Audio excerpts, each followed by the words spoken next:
What's up, welcome back to Nowstalgia. Dave here with a review of Train Dreams, the new drama film starring Joel Edgerton, out now on Netflix. This film was directed by Clint Bentley from a script he co-wrote with Greg Kuidar. Greg Kuidar, of course, Oscar nominated for directing and co-writing Sing Sing just last year. Kuidar and Bentley previously had collaborated on the film Jockey a few years back with Clifton Collins. Train Dreams, though, comes to us as the latest in Netflix's Oscar Awards push.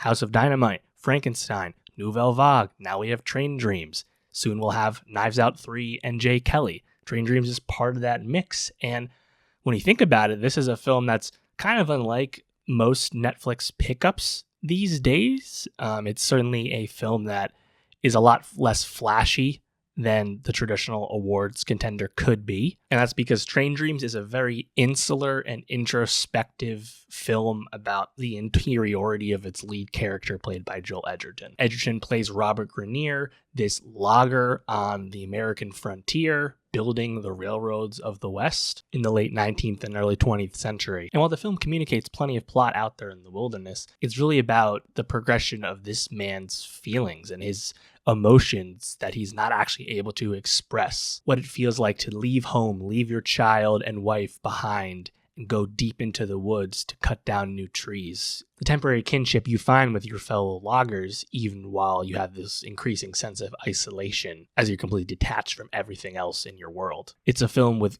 gorgeous production design. I mean, we're just out in the woods the entire time. It looks amazing. Felicity Jones does a great job as Grenier's wife. Carrie Condon shows up later in the film and makes a big impression as well. But really, the star of the show is Edgerton. He carries the entire film. I thought the film was maybe a little bit too subtle for me. I was still very impressed with the craft of the movie, and I think Edgerton's performance is quite strong considering he's asked to do a lot while saying few words. One thing I liked about how the story is told early on with Grenier is that he feels like this guy who, and the film has tons of narration throughout. I think the narration actually is quite effective and quite, and surprisingly quite strong. Narration can often be used as a narrative crutch, but I think it worked out with this. But we learn early on that this is a passive guy. You know, when he's out there working on the railroads, he sees the blatant racism and violence affecting the Chinese immigrants who were very much responsible for helping build the railroads in this country. And while maybe it's wrong to say he's apathetic, he's certainly not decisive when it comes to speaking out or pushing back against something he thinks is unjust. He kind of keeps that to himself, and that will weigh on him and haunt him for seemingly the rest of his life. And really, the way the movie progresses is like a series of interludes told as Grenier's kind of reflecting on his memories. He remembers various people on the various cuts, the other loggers, some who never spoke a word to him, some who would never shut up, and everything in between. A certain level of lawlessness out in the wilderness, given just where they are, the remoteness of Idaho, you know, at that time. William H. Macy makes a great impression as Arn, this older logger character who's at various digs and becomes a friend of Grenier's. And I think it's just a great piece of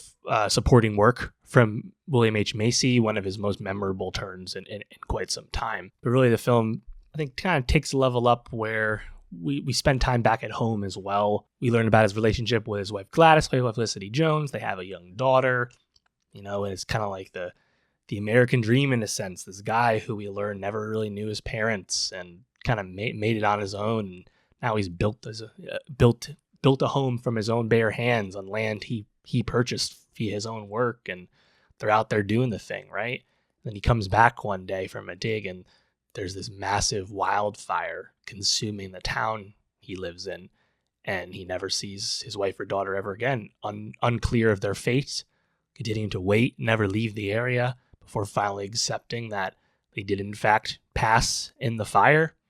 And it's really deeply upsetting stuff, of course, but then the movie from there kind of progresses into Grenier's his loss, his sadness, his despair.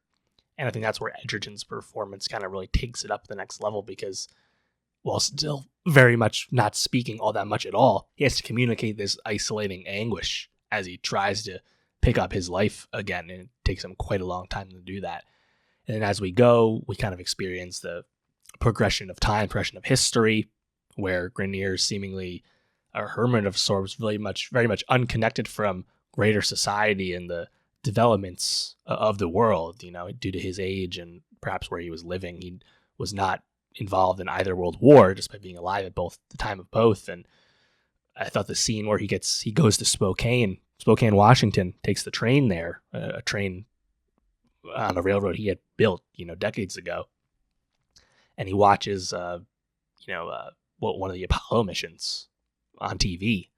Might have been one of the first times he even saw a TV, and he's kind of asks a question to a fellow stranger watching the TV, and then just kind of shrugs it off and goes about his business. It's because he's like a man without a country, in a sense, a man without purpose, or he just doesn't really have any connection to anything else, tangible, and has I think a really awesome final scene that I won't spoil what it is, but I thought it was really great grace note for the character. But ultimately, I think it's a story it's a one character movie, and you have to, I think, really be invested in that character. And for me, again, I appreciate the craft of the movie. I think the various sets were very, very impressive. Looks great. Edgerton able to do a lot given what he's given. But because he's not given a whole lot of lines, I think for me, the subtlety, the somberness, the quietness of the movie prevents this from being like an A-tier, type drama for me. I find it just not quite emotive enough for my liking. But I think for some people, they'll be completely blown away by that stillness, and I think that's totally valid, of course. But let me know, what did you think of Train Dreams? What did you like most about this film? Let me know. How are you feeling about its Oscar chances? I do think the trend seems to suggest that this will be a Best Picture nomination for Netflix, although I think it would be wise to place this behind Frankenstein and probably Jay Kelly as well in those power rankings, but it does feel like Train Dreams has more Oscar juice than A House of Dynamite and Nouvelle Vague does. We'll see how that continues. Edgerton could be nominated for Best Actor. It's a subtler performance, not as flashy, so I think he has uphill battle in that department. We'll find out. Let me know what you're rooting for. And for more movie reviews, subscribe, and I'll see you next time.